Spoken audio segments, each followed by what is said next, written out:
background noise because there's a lot going on. The show's set to open in a couple of hours still, so there's still a lot of activity. But I'm very excited to be here because I get the chance to see a car that's been on my list for a very long time. And not only that, I get to learn about it from none other than Edward from Aston Martin, who's here all the way from Worcestershire in England. So he has both the, I think you call that a waistcoat, no? Oh yeah, it's more important. Waistcoat, three-piece suit. Exactly.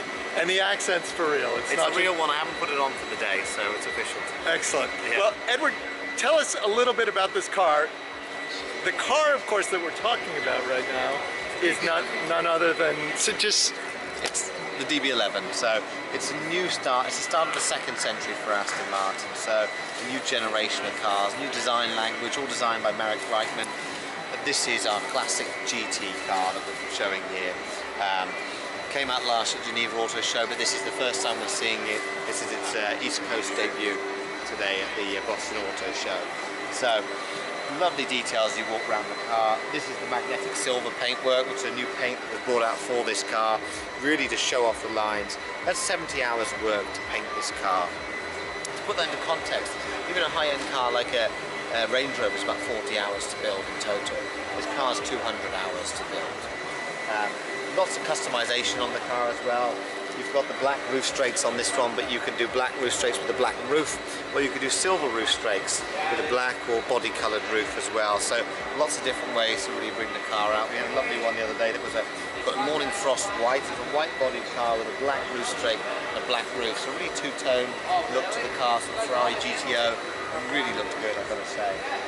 Some neat aero points on the car as well. Through these rear quarter panels here, through the bodywork of the car, and actually out of this small vent at the rear here. So the air hits up, comes up out of the back there, hits the air coming over the car, pushes the back of the car down. So you get this real drop off on the line here, so there's no spoiler, very clean, elegant line. Now that works in conjunction with other aero points on the front of the car. You have curlicule, so it's a detail where you get high pressure air under the front wheel here. It's drawn out through vents and out to the side here and spun off to keep the front of the car stuck onto the road as well. You've got your 360-degree cameras under the mirrors, at the front, at the rear. Keyless entry into the car now, so you just tap on the rear side, it locks the car, and you've got the classic entrance into the car with the Aston Martin handshake there, and it opens up. Again, lots of customization on the interior as well. That's beautiful, and I think we'll get a chance to sit in the car a little later on, but tell us about the front. Let's go look at the front here. We've got beautiful one piece. It's the largest bonnet on any production car now, so single piece clamshell. So it opens up forward. I'll open that up for you. But no shut lines in the car. It's one piece. It's the largest aluminium bonnet on any production car. Lovely details as well. You've got lots of choices again, customization, light or dark grille. But that's aluminium. It touches, it's cold to the touch. So it's a proper piece of metal that you've got there. Yeah, it sure is. Leading edge on the front here, which if you get it as a side-on view, you'll see that it gives you that hint of like the fast forwards of the 60s, where it's really attacking the road. This is the leading edge here, really pushing you onto the road here. New LED headlights all around.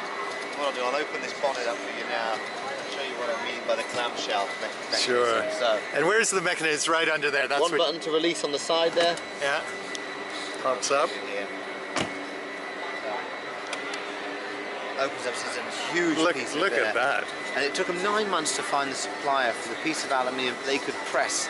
And it's a hot quench forging mechanism, so you can build these new, tighter, sharper angles with aluminium and put more detail into it. Stuff you could only have done with carbon fiber previously. And tell us some of the stats and figures on this engine. New engine, 5.2 litre, the first time we've done turbocharged, twin turbo. This is 600 horsepower. You're going to get 516 foot-pounds of torque, and it comes in right at 1500 RPM, so there's a lot more sense of urgency, a real punch to the car when you take off. Also depending on what mode you're in though. Just to say the obvious thing, rear-wheel drive, this is all going back. But what you'll see, you look where the engine is in the car, it's put back behind the front wheel, so it's a front mid-mounted engine.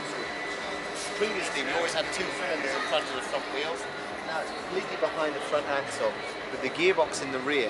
So now that means you've got a 50-50 weight distribution on the car. So there is rear-wheel drive, you've still got a lot of weight on the rear, so especially on those wet, colder mornings, you're still going to get quite a good amount of grip. You know? Amazing. Yeah, twin turbo, double wishbone suspension with Bilstein dampers, 3-stage adjustable dampers on there. Interesting.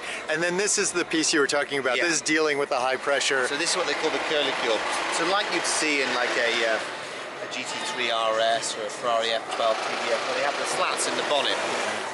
We're dealing with the same problem, but in a very Aston Martin way. So hidden under here, pulls the high pressure air out. It's underneath here, it distorts, its dimples like a golf ball, so it distorts the air and pulls it away from the car, so it sucks the front of the car down. And again, just helps the air flow over it without making much wind noise or tyre noise in the car. Amazing. And then if you look here closely, you've got, which I've never seen before, the soft close on the bonnet as well. That's amazing. That's amazing. Size of wheels, these are running 20-inch wheels. 20-inch wheels. And is that a special sort of design here? Or Yes, so that's a tyre design just for this car, and if you look closely you'll see the S007 hint here to our past. And that is designed by Bridgestone. The Potenza is here for this car. Now we wanted those GT aspects for the tyre, so less road noise, lots of grip, but also more all-weather capability, so in cold weather, hot weather, they work very well. That's just amazing. And this is the East Coast debut of this car, is that correct? Yeah. And this is actually one of the first 1,000 cars, and I forgot to show you, but I will now. Yeah. The first 1,000 cars were signed off by our CEO, Andy Palmer. So this is a launch edition car, but then also a Dr. Andy Palmer car as well. Sure. And so if you look on the final inspection badge, the first 1,000 cars were inspected by Andy Palmer, and you'll see that on there as well. And so he's been doing that in the mornings and the evenings, just going over making the cars just perfect. That's With amazing. each one of these cars, the customers also had a letter and also with a direct line to Andy Palmer. Any issues that you possibly think of with your car, they can get in touch with him. Because it's really just showing his dedication to quality on the new cars as well. That's great. And what is Aston's hopes or projections in the United States? I know you do a lot of stuff in the UK and Europe, but probably an exciting time here in the States as well? It is. I mean, it's a well-known brand in the UK. It is one of your top 3 go-to brands, definitely, especially English. You're born and bred with Aston Martin. Yeah. Over in the States, it's not quite as well known, but it is becoming more and more so, especially with cars like the Vulcan and the 177, and now AMBR 001, the Red Bull Aston Martin car.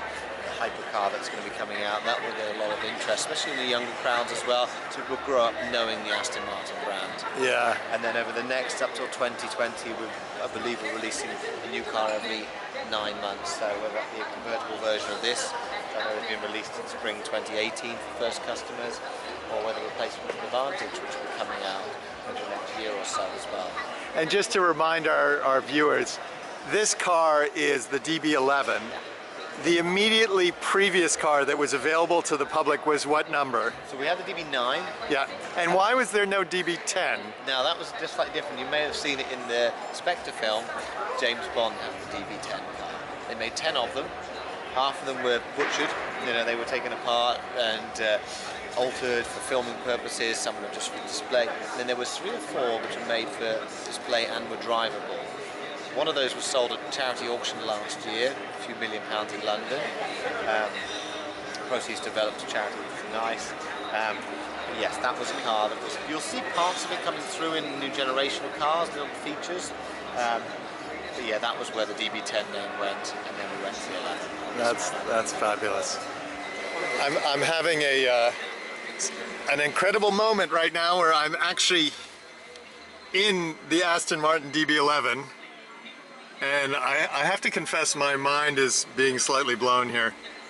So, Edward, tell me a little bit about, from the interior perspective, what are we looking at here? What's going on? So what you'll see mostly is some really nice new steps that we've taken with Mercedes Daimler is now our partner for infotainment on the car.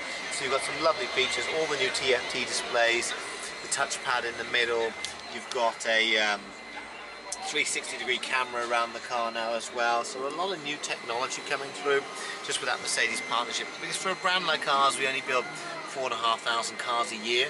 It's really nice to get those partnerships in there for those sort of technical details. I mean, the touchpad in the middle cost Mercedes 30 million just to develop that. So if we could say, oh, I'd like that part, we'll put it in there, and it's a great featured ad, you can draw on it, swipe around just like you would on your smartphone as well. That's amazing. So what can you tell us about the doors here? So you've got lovely big wood door panels in here, but you can have these, and this is a satin lace wood.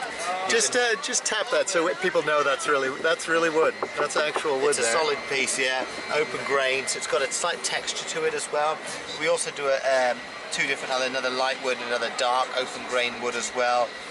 All the leathers we use in the car, unstretched leather from the Bridge of Weir in Scotland, full grain. Wait, for the American audience, unstretched leather from the Bridge of Weir in Scotland. Is that that's a very specific place? Yeah, it's a tannery that we use in Scotland. Got it. And this is the mid-range leather that we've got on here. They're all high-end leathers, but this is the Caithness leather, and this is a Sandstorm, I believe, in this car. Oh no, this is Sahara Tan. This is Sahara Tan, and it's unstretched. They use the bills because they don't have stretch marks, and they're kept away from barbed wire and razor wire fences, so there's no imperfections on the car at all. Also, you have the broguing detail, which you will see comes through here, all through the car on the roof lining. Okay, but hang on one second. That's just insane. Yeah. That is just insane. We're going to look at that one more time. Okay. And that's the broguing. So you'll get like you get on a classic English Oxford shoe. So you've got the broguing. You've also got the quilting in the seats as well. So you can yes, I was noticing that. Very and you can put pretty. different colours underneath the broguing as well, so you could make it pop a bit more if you wanted to. But all of those are different ways of speccing the car as well. And there's your, once that comes back into focus, which it will eventually, I think. And oh, no, it doesn't want to. And there's your stop-start button.